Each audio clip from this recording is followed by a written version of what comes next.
we are going to talk today about not doing things when you feel like you shouldn't be doing them. Okay. So earlier today, I was like, oh, I'm going to go do some readings. And my body was telling me, like, hey, girl, you are so tired. Like, you are not in the right energy space to do that. Like, why don't we go to the lake? And we'll go sit out there and do some journaling and working on like some of our coaching program stuff. And like, let's do that. And me, like 3D human me, was like, no, I'm gonna do it. Okay. And so I got on, and it just, like, I don't know why I did that, because every single time I do that, it like doesn't work out. And I was just like fighting it so much, like my ego, like masculine energy. And masculine energy does not work when you're doing feminine, like spiritual stuff, right? Like that's inspired action. Excuse me, hustle grind energy, which that comes in handy sometimes. But spiritual stuff is so much like just being in the right flow space to do those things. And so instead of trying to just sit on there for like an hour, what I usually would have done, I was like, you know what, we're just gonna end this right now, because I need to go to the lake. Because sometimes our higher self knows what's best for us, kind of like, you know, like a parent guardian figure, and we'll be trying to fight them tooth and nail on it and be like, no, I know better, right? And so what I'm going to do is I'm going to go to the lake, do the journaling. But I want to come on here and share that experience in case you've been kind of like battling your higher self on things.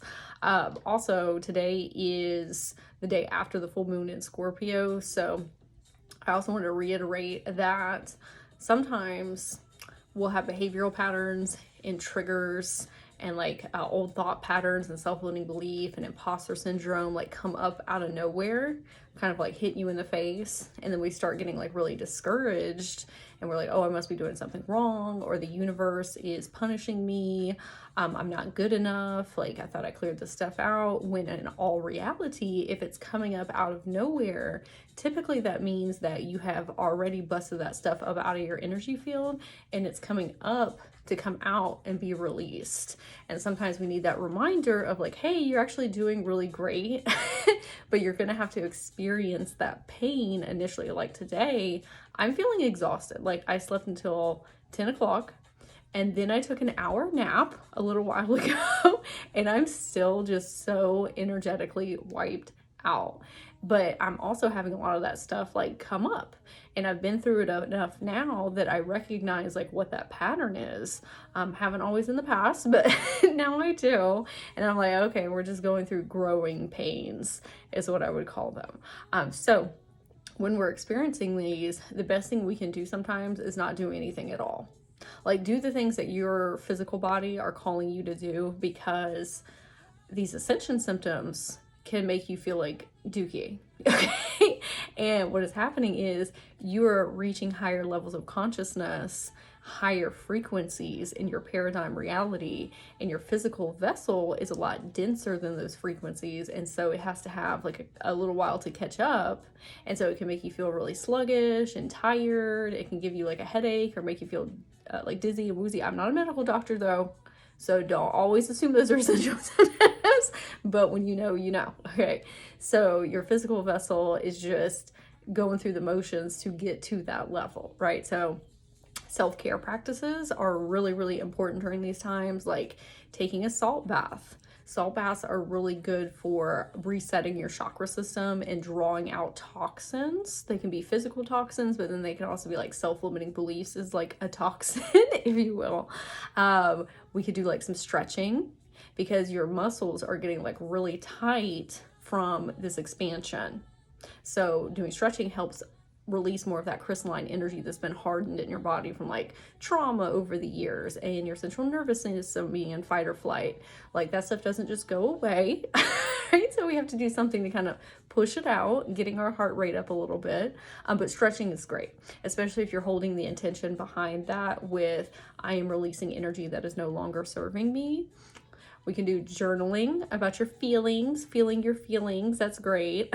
Having a good cry is also great as well. I know sometimes it's difficult for people to cry because they never had a safe space to do that. Like if you experience a lot of trauma or narcissistic relationships, sometimes it was unsafe for you to tap into your emotions on that level. So what I like to do, or what I used to do, is I also had that trauma response. Like I wouldn't fully feel into my emotions because I felt like I was going to be attacked. Like consciously, I knew that I wasn't, because it's just me in my house, like with my son and my dogs. Okay. But because our physical vessel holds on to trauma, it holds on to PTSD memories. When you start to feel a certain emotion, then it brings all that stuff up to the surface, and your physical vessel feel like it's going to be attacked. I actually had a dream last night where someone was trying to physically attack me, and it was just like really scary. And I woke up this morning.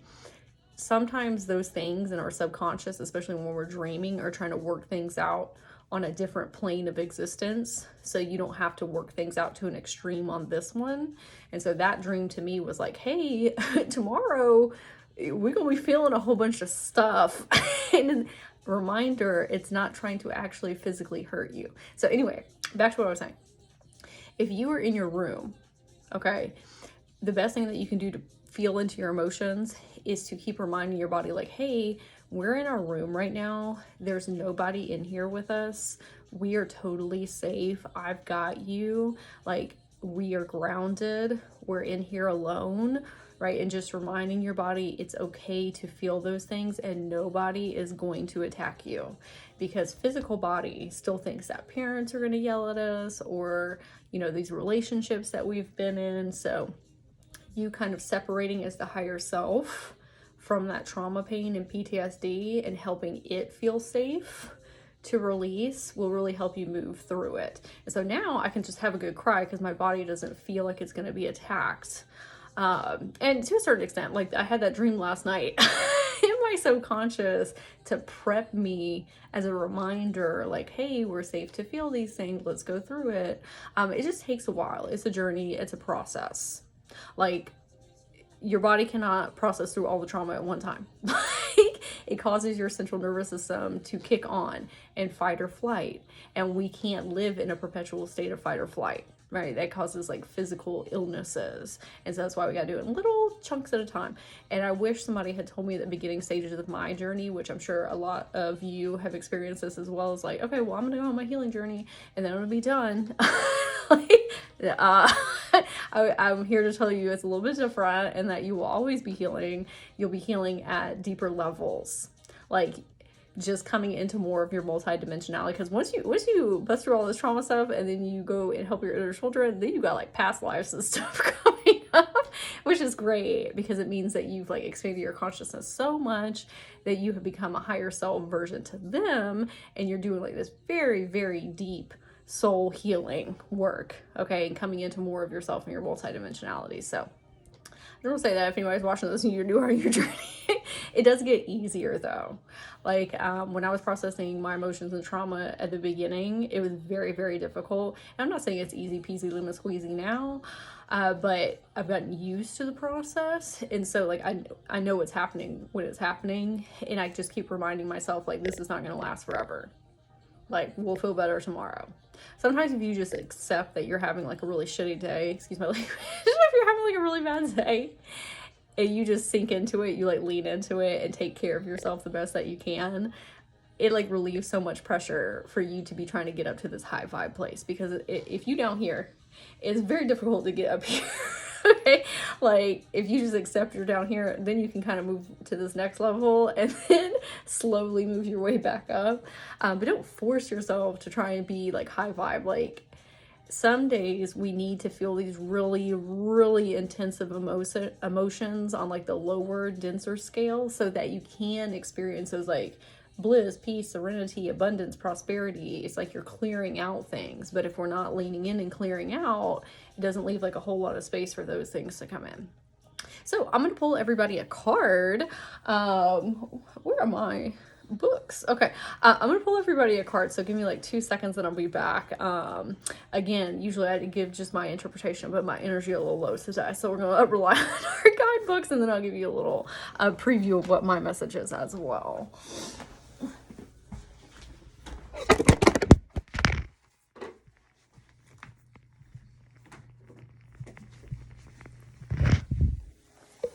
Oh my God. the phone threw itself down in the lower density realm as well. Okay, let's see. What card do we want to draw? Okay, we're gonna do my chakra deck. Oh, my hair. We're gonna do my chakra deck. Because a lot of us are transmuting things out of our lower chakras right now, like our root chakra and our sacral chakra and our solar plexus chakra, so we can get up in these like higher ones. So this will be perfect.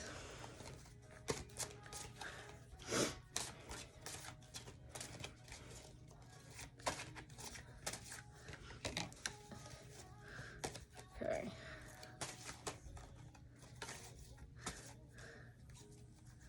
Okay, I pulled the same card twice, so obviously our higher selves are like, we need to hear this message. This is the creativity card, which is really funny to me because we're matching in attire on here. So we'll read from our book here.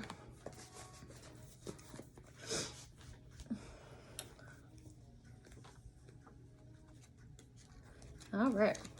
So creativity, you have called upon this energy today because this is a powerful and important time of creativity in your life. You are forever connected to the life force of the cosmos. Excuse me, I'm releasing some energy here as I'm like talking. Okay, the universe is pure creative energy and is here for you at this time. When we embrace the creative power and channel it into our lives, amazing things happen and the manifestation of our dreams becomes a reality. Have you been feeling a little flat with no energy to create what you love? Are you feeling like you're lacking the joy the universe has to offer? Now is the time for you to allow creative energy to light your fire. If you have been pondering over whether to start a creative project such as writing, dancing, learning to play a musical instrument, or taking that painting class, now is the perfect time to invite this creative flow into your existence. A bounty of creative energy is at your fingertips. What do you love to create? What makes your heart sing? What have you dreamed of always doing? Now is the time to dance in the creative flow of your soul and the universe. Whatever your heart is calling you to do, make sure to get those creative juices flowing, as it will bring joy and healing into your world.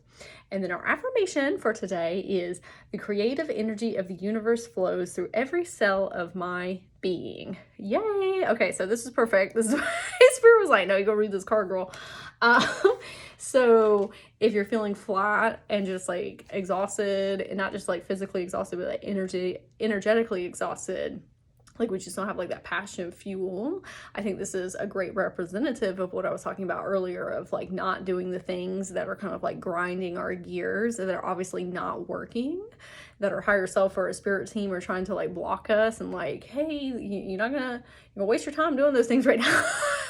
Like we need to do something that's like fun and rejuvenating, like me going to the lake and chilling instead of trying to like force myself to do readings. And like this YouTube video, even like this was so much fun, like doing this, and it helped me get kind of my energy up and my frequency up, like talking to y'all. So let me know in the comments what makes your heart sing. That was the question that the card was posing. Like, what is it that like lights your fire, like fuels you up, that gets you back in that flow state? I would love to hear. I actually made a list of those things earlier today, all the things that I enjoy. One of them, I'll say a funny one. One of them was having a good pair of socks. Like I have this sensory thing with my clothes, and if my socks are loosey-goosey at all, or they are like wet at all, it's a wrap. Like I need like tight, dry socks, okay? Like I'll be changing my socks multiple times throughout the day. So fun fact about me. But I would love to hear the things that make you feel really good. So remember to like and subscribe. If you haven't already, I would love to have you in the community. You can check the description box down here below for ways that we can work together. I love you so very much. I'm wishing you the absolute best while we're traversing through these energies. I know they're not always easy to work through, but you got it. You are strong, brave, bold, courageous, amazing, beautiful being of light. And I'm sending a big hug to you and your inner children, and I hope you have a very magical day.